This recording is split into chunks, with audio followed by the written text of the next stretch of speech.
دوه معنی وکړو. یو معنی ده یو ایرات الطریق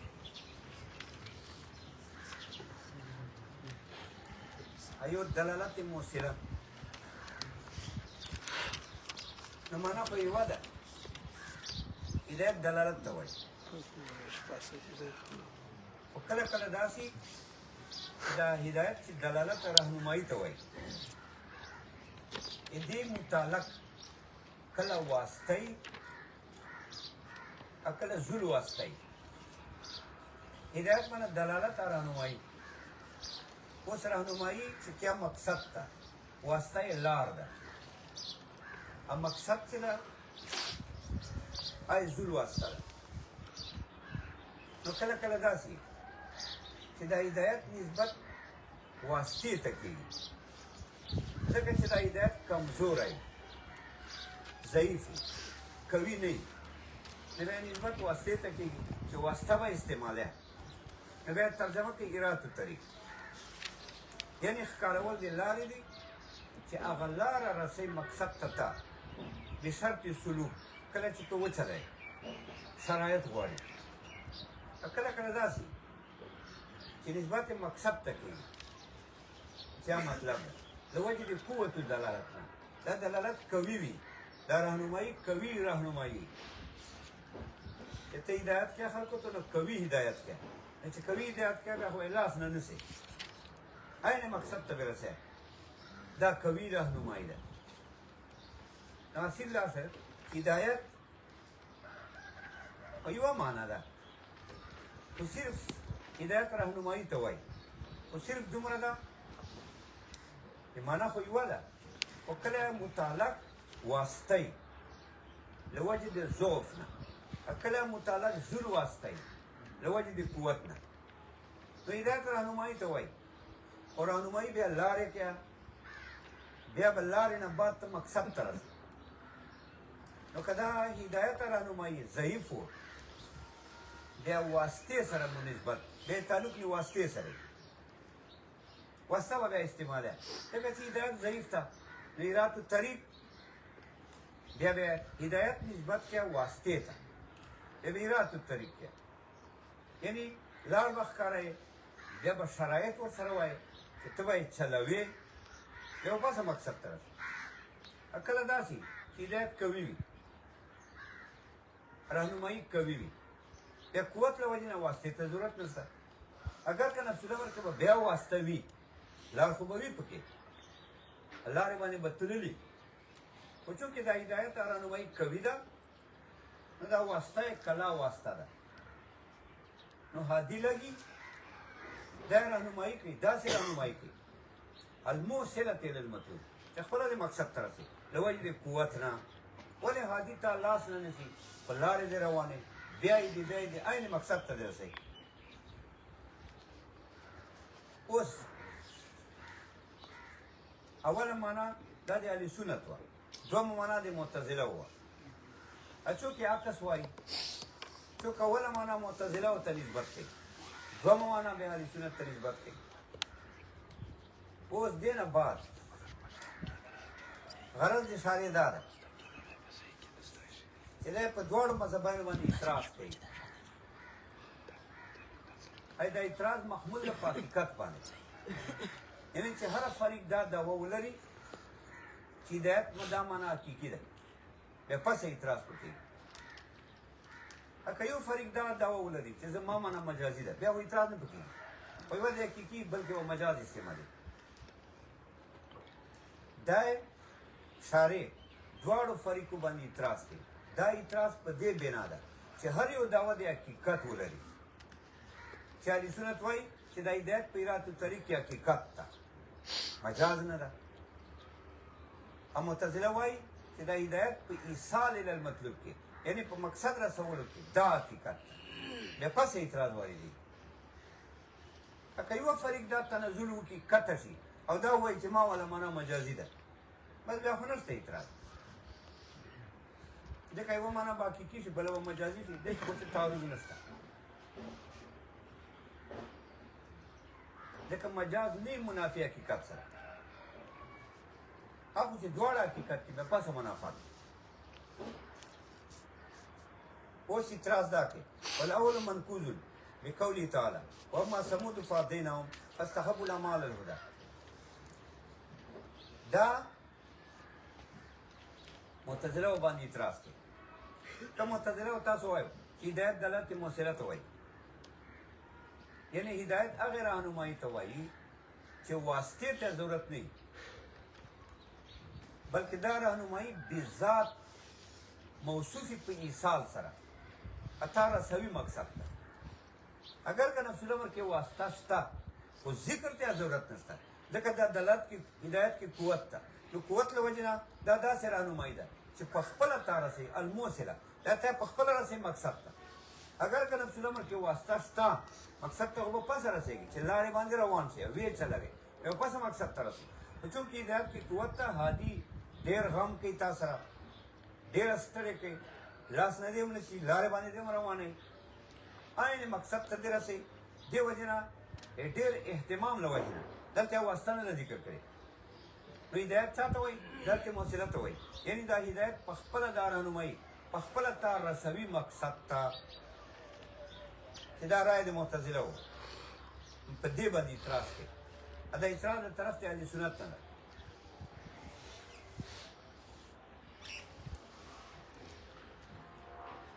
دا اعتراض نقض اجمالي ده.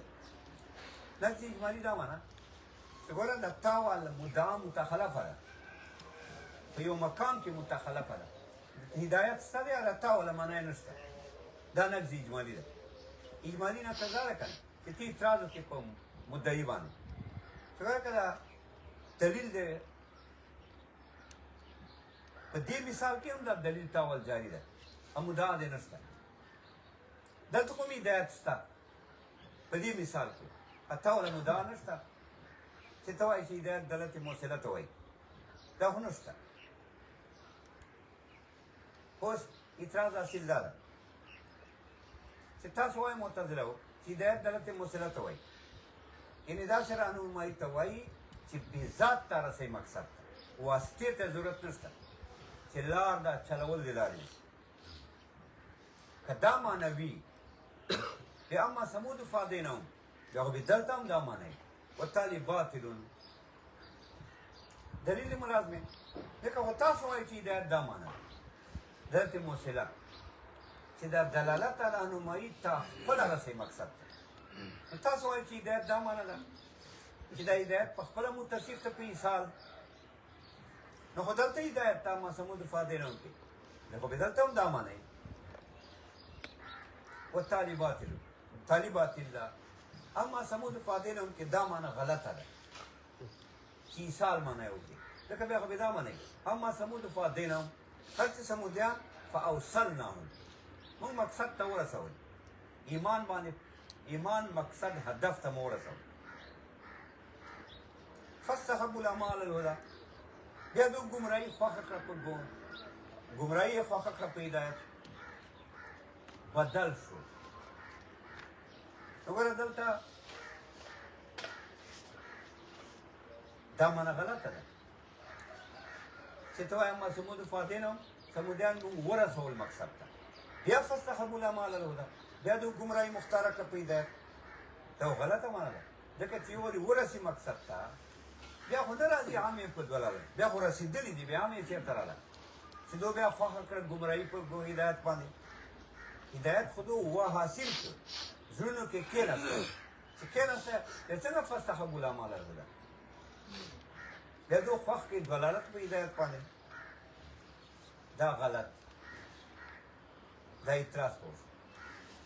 لکه معتزله وو تاسو وایئ چې هدایت دلالت موصله ته وایي، دا غلط.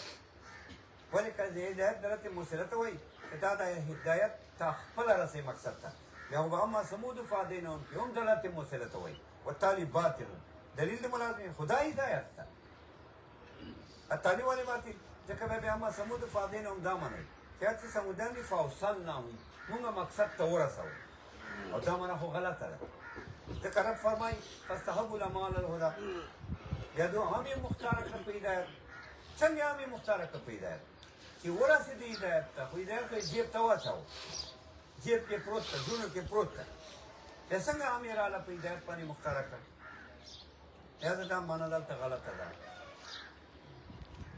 دا یې سوال کوو والاول منکوز د اول مذهب چې ده چې معتزله دي چې ده وایي چې هدایت درته مسله ته وایي منکوز بقول تعالی دې باندې نقض اجمالي ده چې دا دلیل په دغه مقام کې جاري ده دلته هدایت شته او مدعا دې متخلفه ده ایصال ته خو نه وایي مدعا نشته دلیل دې شته هدایت شته او مدعا نشته هدایت دلته مسله ته خدا نه وایي اما ثمود فادینهم هر چې ثمودیان فاوصلناهم زموږ حق ته ورسول فاستحبوا العمى على الهدى بیا دې خوښ کړه دمې وصول په وصول فاستحبوا العمى خوښ یې کړه دمې وصول په وصول څنګه یې خوښ کړه په عدم وصول په وصول وصول خو یې راغلی ده اذ لا يتصور ضلالة بعد الوصول دا تتمه دي دلیل ده دلیل څنګه تام ده اذ لا يتصور ضلالة بعد الوصول ضلالت خو نه ده ممکن پس ته وصول نه چې وصول یې وشه حق ته بیا څنګه یو تصور یمکن بیا څنګه ممکن ده ګمراهي دا دلیل لیکن دې باندې اعتراض ده په دلیل څنګه دا خو کېدای شي مثال دې راغلی او فاستحبوا العمى على الهدى بیا دې دعانې مختار کړي په هدایت باندې عدم اصول څه معنا ایصال نه بعد اصول نه بعد بیا عدم اصول راغلی ځکه دا خو په یوه آن کې نه جمع کېږي چې هم اصول یې هم لا اصول خو په زمانیانو کې خو جمع کېدای په یو زمانه کې دو ایصال وشو اصول یې وشو په بله زمانه کې دی لا ایصال شو لا اصول شو دا خو کېدای چې فاستحبوا العمى على الهدى ایصال بیا هم راغلی مقصد ته دې رسېدلي بیا فاستحبوا العمى على الهدى بیا دې دو مختار کړی عدم اصول په اصول په زمانه اخرى کې نه په یوه زمانه کې په یوه زمانه کې دا نه کېږي چې هم اصول یې هم لا اصول دا خو اجتماع دې نه کېږي خو په بلې زمانه کې دې دو بیا اصول عدول کړی که په یوه زمانه کې اصول وو په بله زمانه کې لا اصول وو دا خو اجتماع دې نه کېږي نه ده لہذا اصول دي بیا فاستحبوا العمى على الهدى لہذا دلیل تام نه ده چې تاسو وایئ چې اما ثمود فادینهم په معنا د اوصلناهم سره ده دا نه ده دلیل تام ولې نه ده تام ځکه دلیل طریقه خو تاسو دا وویله چې دا اصول معنا ځکه ده چې الله فرمایي فاستحبوا العمى على الهدى عام یې خو اصول نه بعد نشي راتلی فاستحبوا العمى على الهدى بیا دې خوښه کړه ګمراهي په هدایت باندې اصول نه بعد بیا ګمراهي څنګه راځي لہذا هدایت معنا اصول نه ده دا اعتراض هدایت تصور ضلالت بعد الوصول نه ده ممکن ضلالت پس وصولنا الى الحق لیکن جواب کېدای شي جواب دا ده چې دا اعتراض نه واردېږي په دو ځکه اصل داسې ده چې هدایت په معنا د ایصال سره ده مقصد ته رسېدل اما ثمود فادینهم اعتراض نه واردېږي چې لکه بیا خو اما ثمود فادینهم دا منئ چې ثمودیان موږ ورسول حالانکه ثمودیانو وصول نه ده ثابت داسې دلیل پکار دی چې تاسو وایئ معتزله چې هدایت درته مسله ته وایي حالانکه دا نه ده صحیح ځکه دا منقول ده په اما ثمود فادینهم ځکه اما ثمود فادینهم دا منه چې ثمودیان موږ ورسول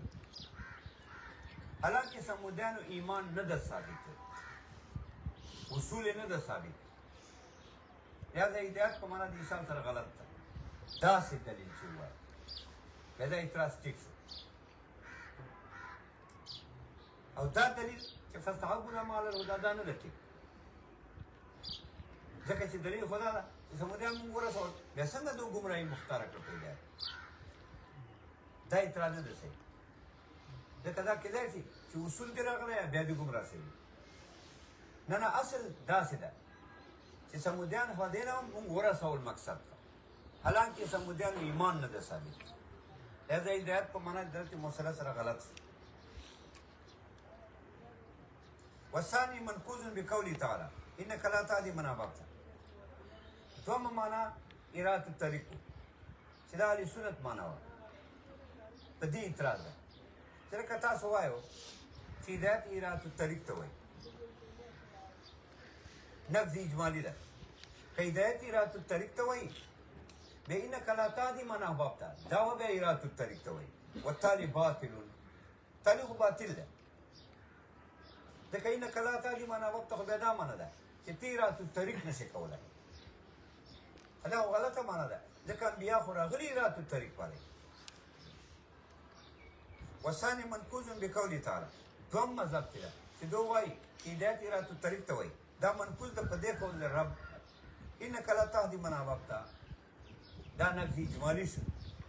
چې تاسو وایو چې هدایت ایراد الطریق ته وایي بیا خو به انک لا تهدی من احببت کې ایراد الطریق ته وایي والتالي باطل دلته ایراد الطریق ته نه وایي ځکه بیا خو به دا معنی چې انک لا تهدی الطریق ته ایراد الطریق نشې کولی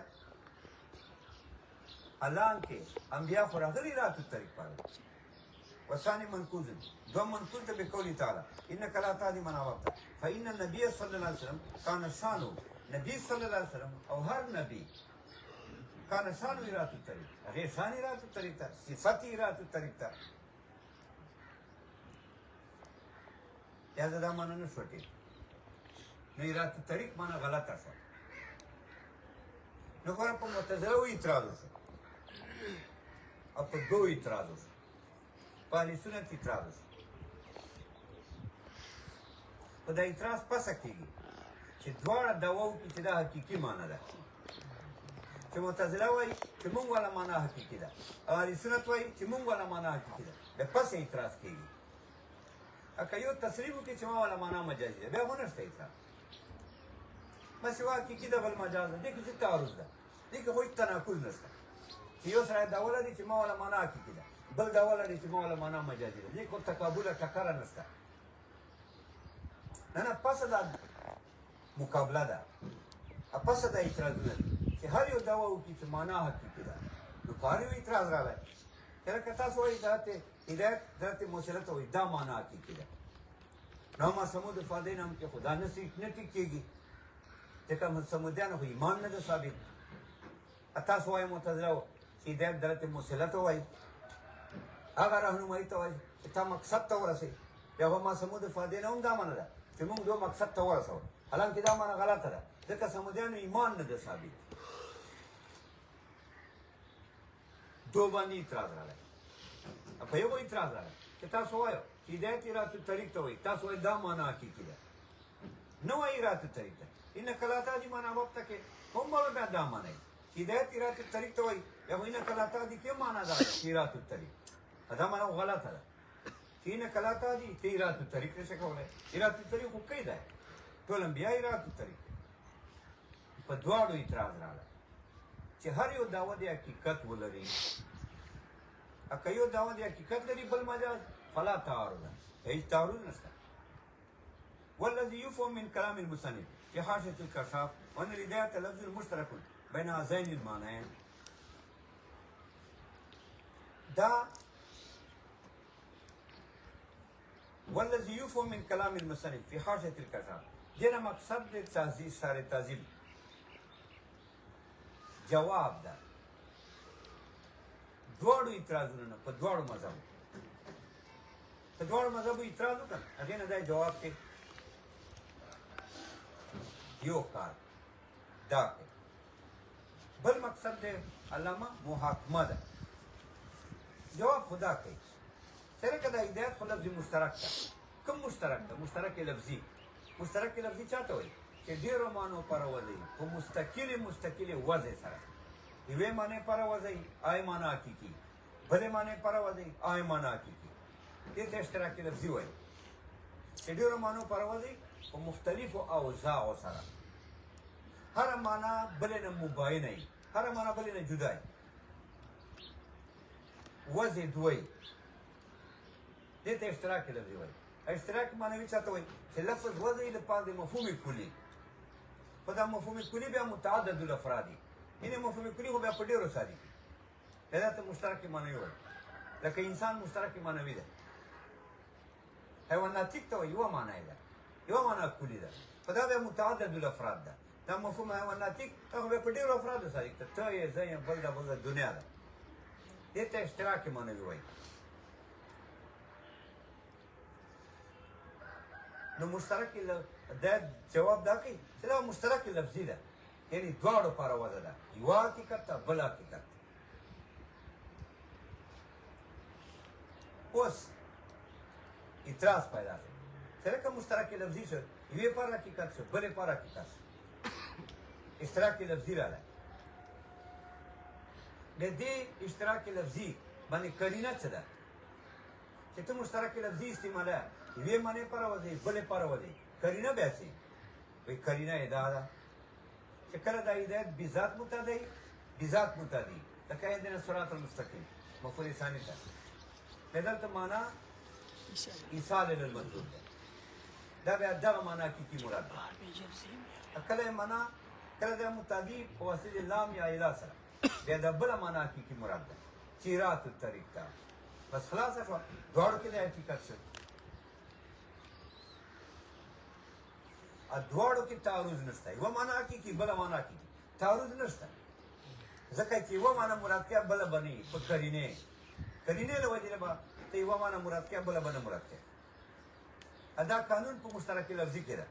چې ډېرو معنو پر وځي ډېر معنی حقیقي لري په ته به هر معنا حقیقي مراد کې په قرینه تعارض معروض نه هیڅ تعارض نشته یوه معنا حقیقي مراد کوم بل نه مراد کوم ولې قرینه یا بل معنا حقیقي مراد کوم اول نه مراد کوم قرینه تو قرینه له وجې نه هر معنا حقیقي مراد کېدای شي تعارض نشته پکې تعارض خو پسه ویا چې قرینه یې نه ویا دواړه معنی حقیقي ویا اوس تعارض چې اوس په کومه واخلې که یوه معنا اخلې یا بله اخلې دا اجتماعي متنافیان که یوه معنا اخلې بله نه اخلې ترجیح بله مرجع که بله اخلې بله نه اخلې بیا ترجیح بله مرجع او ټکره ده که قرینه یې نه که قرینه یې نه وی مشترک لفظي په دواړو معنو پر وځئ دواړه معنی حقیقي وي قرینه یې نشته اوس چې قرینه یې نشته اوس که ته کومه معنا اخلې که هر یو اخلي ترجیح بله مرجع که دواړه اخلي اجتماعي متنافیانو که یوه نه اخلي بیا خو لغوه د لفظ راله چې مشترک لفظي هرې معنی پر وځي قرینه وي فلا باس هیڅ ټکره نشته زه به یوه معنا اخلم بله به نه اخلم قرینې له وجې بله به اخلم اوله به نه اخلم قرینې له وجې دا ماتین دا بیان کړی ده دا محاکمه یې کړې ده دواړو مذهبیانو چې دواړه مذهبونه ټیک دي هر یو معنا حقیقي ده مشترک لفظي ده هر معنا به زه اخلم قرینې له وجې ځکه وایي والذي يفهم من كلام المصنف هغه چې فهمي کلام المصنف نه بخاصة الكساف وخاصية الكساف والهداية لفظ المشترك هداية لفظ مشترك في اشتراك لفظي بين هذين المعنى دي دوړو معنو باندې اشتراک لفظي چې ونه هر معنی پر وځه ده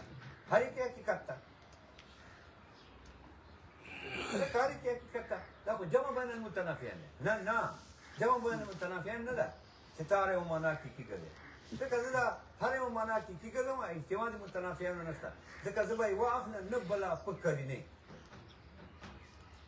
وحين يظهر اندفاع كلا النقزين فدي وقت ظاهر دفع دواړو اعتراضين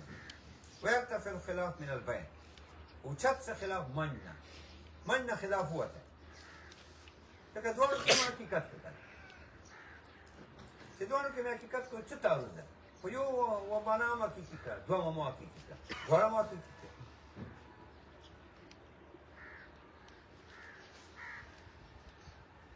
ها او چې دواړه ما کې کړه نو دا معنا چې ایصال المطلوب دا حقیقي معنا او دارنګه اراده الطریق دا حقیقي معنا اوس اما سمود فادینا دلته اما سمود فادینا اعتراض نه واردېږي هر چې سمودیان دي نو موږ ورسول مقصد ته دا مقصد ته رسولي وکړه فاستحب الاعمال الهدى دو گمراهی مختاره که په هدایت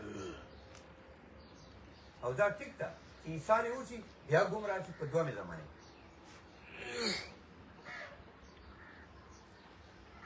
دا صحیح دارنګه دوه معنا حقیقي ده چې انک لا تهدي من احببت تی رات الطریق نشي کولای من احببت تی رات الطریق نشي کولای رات الطریق کا کوي الله یې کوي ته خپل نشي کولای ځکه رات الطریق دا فعل اختیاري ده افعل اختیاري پر خالق الله ده بس نو ظاهر کې خود تی رات الطریق ہے تو انک لا تتمکن من رات الطریق اتا په قدرت کې نه ده قادر الله ده ته کاسب یا رسول الله مبارک تو انک لا تهدي لانك لا تتمكن من رات الطریق ته نه قادر په رات الطریق بدوړه کې هغه ټیک ته ما سمود فادینو مثال منایا کیږي ادم ټیک ته انک لا تهدي معنا ورته رات الطریق منایا کیږي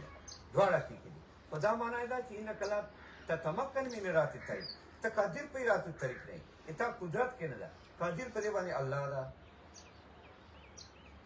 ومحصول كلام المصنف في تلك الحاشيه ان الهدايه تتعدى للمفعول الثاني تارة بنفسه نحو اهدنا الصراط المستقيم وتارة بالى دفع السؤال لکه دواړه معنا حقیقي ده بیا خو تعارض ده لکه چې دواړه معنا حقیقي ده اوس که دواړه اخلي خو اجتماع دي متنافیان کای واخلي بل نه اخلي ترجیح بلا مراد دا وینا نه کرینا وایي کنه کرینه سره به ځای واخلم بل بنا اخلم کرینه یې څه ده کرینه ماتین ذکر کړل په حاشیه کې هغه دا ده چې هدایت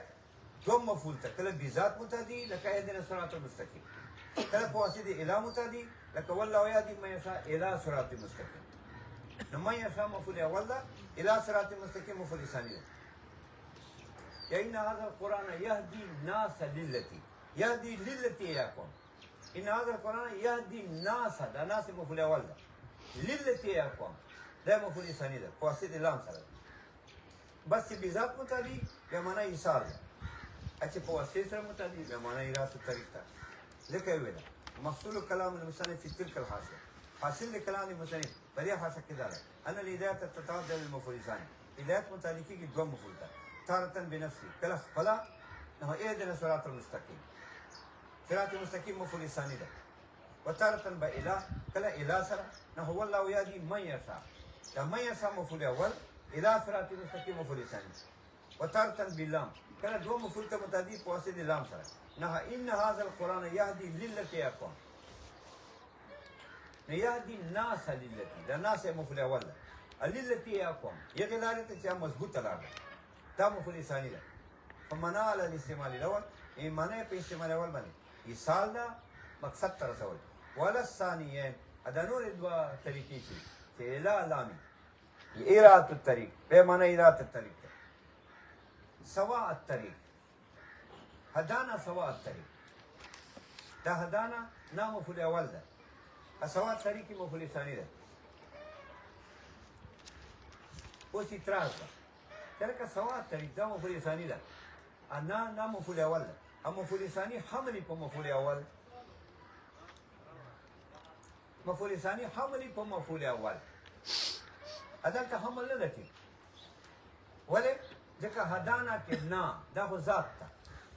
ذات معنی څه کېږي چې معنی انتزاعي نه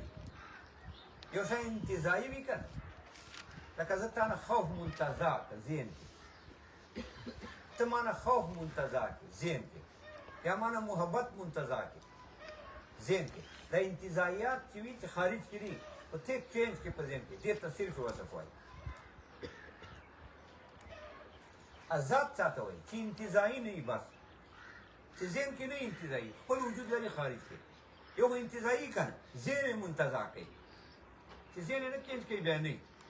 ورته معنا عداوت منتزع کوي اوس تا ذهن کې راځي چې ته نه منتزع کوي بیا نشته نو صرف وصف معنا معنا انتزاعي ذات معنا کېږي چې انتزاعي نه خپل وجود لري بیا جوهري کا عارضي که ذواتو نه یا که صفاتو نه دا ټولو ته ذات وایي چې نه یې انتزاعي بس دا اوس متریز دا احساس دی چې لکه ادانه نه مفعول اول دا خو ذات ده دا خو انتزاعي نه ده نه مونږه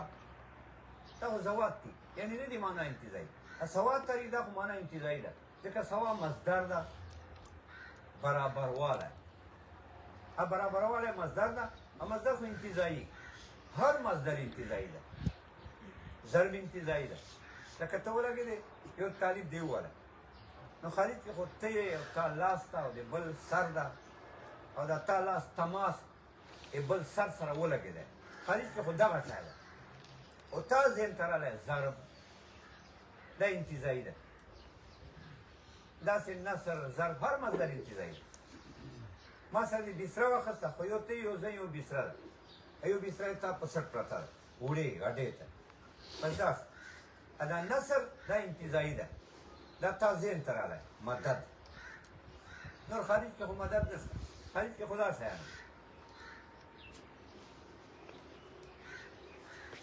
نو نام مفعول اول ده دا ذات انتزاعي نه ده سواد طریق خو برابروالی ده دا خو مصدري معنا ده برابروالی دا خو انتزاعي ده انتزاعي ته صرف وصف وایي نو لازم څه حمل دی وصف په ذات ځکه مفعول ثاني محمول په مفعول اول حمل دی وصف په ذات غلط ده ولې غلط ده ځکه حمل خو اتحاد ته وایي اتحاد د وصف خو ذات سره نه کېږي چې ته وایې زیدون قیامون دا غلط ده ځکه زید ذات ده قیام خو وصف ده انتزاعي ده مصدر ده هر مصدر انتزاعي ده ضرب نصر قیام ولاړه تا ذهن کې راغله نو حمل د وصف په ذات خو غلط ده ځکه حمل اتحاد ته وایي وصف خو ذات سره نه وي متحد چېرته ذات ته چېرته وصف اتحاد چېرته قایمون ټیک ده زیدون قایمون ځکه زید ذات ته قایمون ذات مع الوصف ده قایمون دغه زید ته وایي خو مع الوصف چې وصف چې قیام وي اوس حمل ټیک ځکه یو ذات ته بل ذات دا سوال نو نام مفعول اول ده دا خو ذات ده سواد طریق سوا مصدر ده دا صرف وصف ده معنا انتزاعي ده نو لازم څه حمل وصف په ذات وتالي باطل ځکه حمل اتحاد ته وایي او وصف ذات سره نه وي متحد اتحاد قبلوي نه بیا قاضي جواب کې دا جواب کې سرتالي ای وستو دا جواب دا وایي چې سوا اگر که معنا مصدري ده خو دلته اسم مصدر ده دا سوا اسم ده دا اسم مصدر ده چا پر نام ده وستو وسط پر نام وسط خو ذات ته وایي وسط ته لارې من وسط ته لارې خلاصه نو دلته سواد طریق دا نه ده معنا مصدري چې صرف وصف ده دا اسم مصدر ده یعنی دا اسماؤونه ده چا پر اسم ده وسط طریق پر او وسط خو ذات ده لارې من چې ده دا د ته په روډ راغلی دا روډ و دا وسط طریق و دا خو ذات و تو حمل د ذات په ذات ای وسط نو چې وسط و ذات و نو مخکې مفعول اول آزاد و دا هم ذات سره نو حمل د ذات په ذات الذي يفضي سالكه الى المطلوب دا دې ته اشاره کوي چې سواء الطريق نفس سواء خو وسط ته وایي خو دلته دا سواء خو طریق ته مضاف ده لارې ته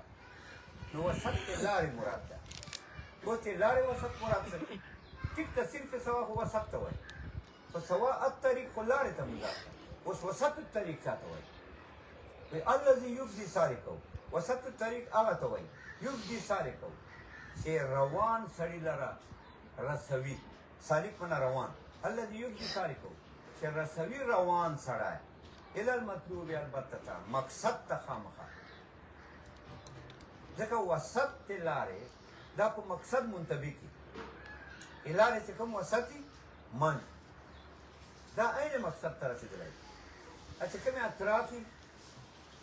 د لارې طرف د روډ یوه کناره بله کناره دا مقصد ته یقینا نه رسېږي ټیک ته رسېږي به کله به نه رسېږي کناره ده بیا په مقصد باندې نه منتبه خامخا خامخا نه منتوي وهذا كناية عن الطريق المستوي إذ هما متلازمان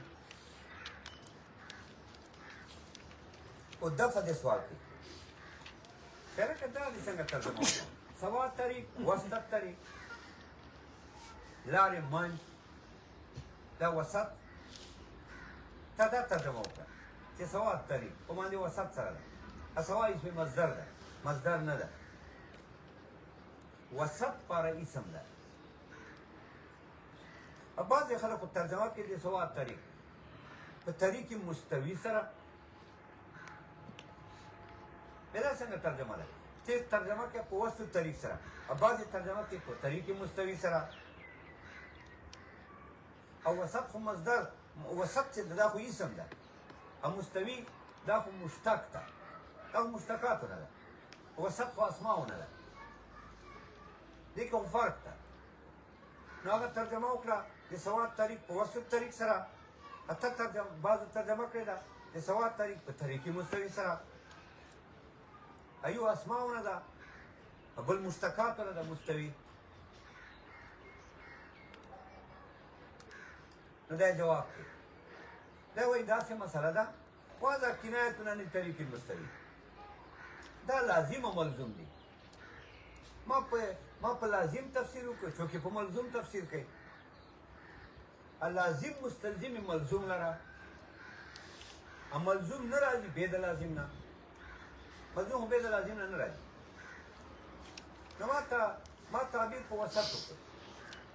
اچوک تعبیر کو منطریق مسئوی کی تکلوی کی تلازم دا یعنی دا مانا چه وسط لازم دا طریق مستوی سرا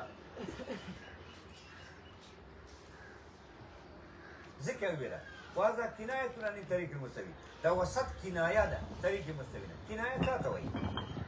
کنایه تا توئی ذکر دے لازم مرادم لازم بیا انتقال ملزوم دا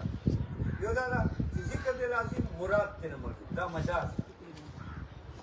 کہ ذکر دے لازم کیا مراد ملزوم دا مجازی مانا دا ذکر مجاز دے توئی چسپلا مانا ہی نہیں مراد ذکر دے لازم مراد ملزوم دا مجاز یو دا ذکر دے لازم مرادم لازم ثم الانتقال للملزوم بیا ملزوم ته انتقال وکړي دا کنایه ده اچوک کنایه عکس بیان ہے کہ ذکر دے ملزوم مراد ملزوم بیا انتقال لازم تھا دا پتاو دی کنایه سره ده چې دا وسط طریق چې دا کنایه د طریق مستوی نه څنګه ځکه طریق مستوی ملزوم وسط لازم طریق مستوی چې کوم مستوی مستقیم لاري هغه سره وسط لازم ده دا غیر خبره نو طریق مستوی ملزوم وسط لازم نو ذکر دے وسط ثواب مانی وسط ذکر دے لازم مراد لازم ثم الانتقال للملزوم دا انتقال ملزوم ته چې طریق مستوی ده ځکه طریق مستوی چې وي مستقیم لار سره وسط لازم ده نو ثواب په معنا دی وسط سره وسط لازم طریق مستوی ملزوم ذکر دے لازم مراد لازم بیا انتقال ملزوم نو چوک چې تفسیر په طریق مستوی سره کوي دا په تو دی کنایه سره کوي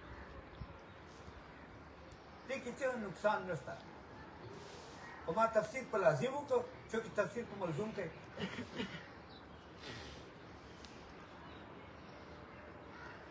التفسیر په لازم او ملزوم دې کې تعارض نشته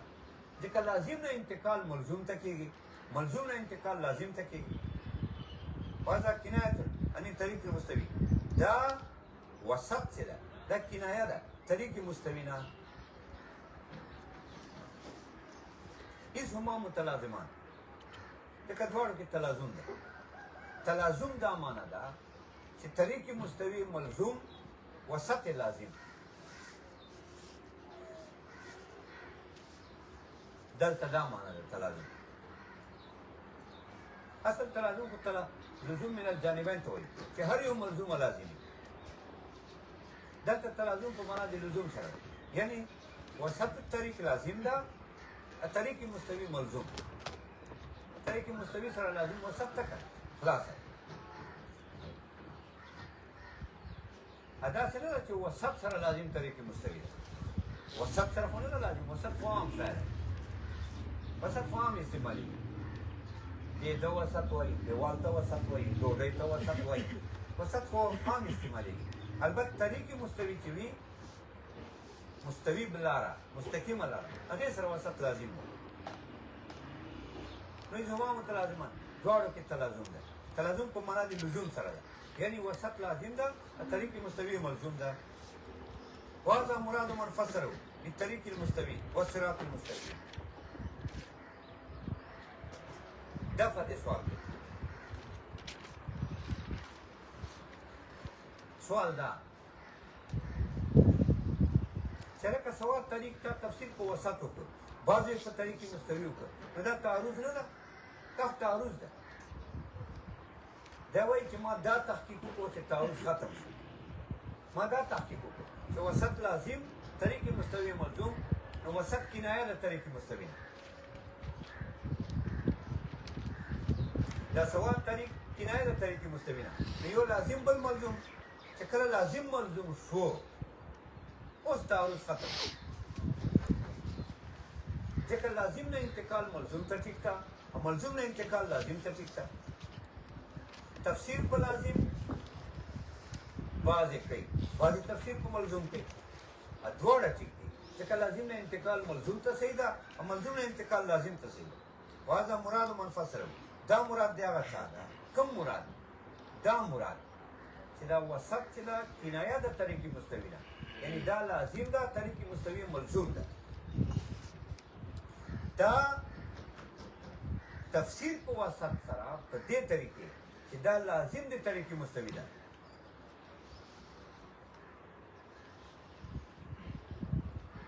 دا مراد دی هغه چا ده؟ فسره بالطریق المستوي، تفسیر یې کوي په طریق مستوي سره. دا یې مراد ده چې وسط لازم ده، طریق مستوي ملزوم ده. دا په طور دی دو کې لازم دو لازم ملزوم دي. چې لازم ملزوم شو، دا مراد دی علامه داواني ده چې تفسیر په طریق مستوي کړی ده، دا په طریقې د ملزومیت سره کړی ده چې دا ملزوم ده، وسط لازم ده. لازم نه انتقال ملزوم ته ټیک وي. والصراط المستقیم تعبیر یې کړی په صراط مستقیم سره. طریق مستوي او صراط مستقیم یوه معنی. مستقیم استقامت نه ده، مستوي استوا نه ده. استوا هم استقامت ته وایي، یوه معنی. تفسیر یې کړی په طریق مستوي سره یا په طریق مستقیم سره. ثم المراد به اما نفس الامر عموما او خصوص ملت الاسلام. دا تفسیر نه بعد اوس مراد بیانوي. دلته مراد یې څه ده؟ اوس د صراط مستقیم د طریق مستوي څه مراد ده؟ وایي مراد یې صحت ده، چې یو شی صحیح وي او واقع کې وي، که شریعت یا که نه وي، چې دې ته وایي نفس الامر عموما. نفس الامر معنا شی فی حد ذاته وي، دروغ نه وي، حق وي. نفس الامر الامر فی نفسه، شی په اعتبار د ذات سره وي، فی نفسه، دروغ نه وي، دا که شریعت یا که نه وي. نو مراد طریق مستوي نه دا ده چې هدانا سوا طریق. الله مونږ ته هدایت کړی دی د چا؟ د طریق مستوي، د صراط مستقیم، یعنی د حق شي هدایت یې مونږ ته کړی دی. د حق شي د نفس الامر هدایت یې مونږ ته کړی دی. که شریعت ده که نه ده، بعضې شیان شرعي وي، بعضې نه وي شرعي. یا مراد ترې نفس الامر خصوصي ده. صراط مستقیم یعنی صحیح لار چې مقصد ته دې رسېږي، خو چې شریعت وي، دا خاص. نو مراد ترې یا نفس الامر ده عموما طریق مستوي نه، یعنی هغه لار چې هغه مستقیمه لارې مقصد ته دې رسېږي، حق وي، حق ته دې رسېږي، مقصد ته دې رسېږي، حق ته دې رسېږي. که بیا هغه شریعت یا که نه وي، کله داسې معنه چې حق ته دې رسېږي طریق مستوي، مقصد ته رسېدلي، حق ته رسېدلي، خو هغه حق شریعت. ځکه یې وویله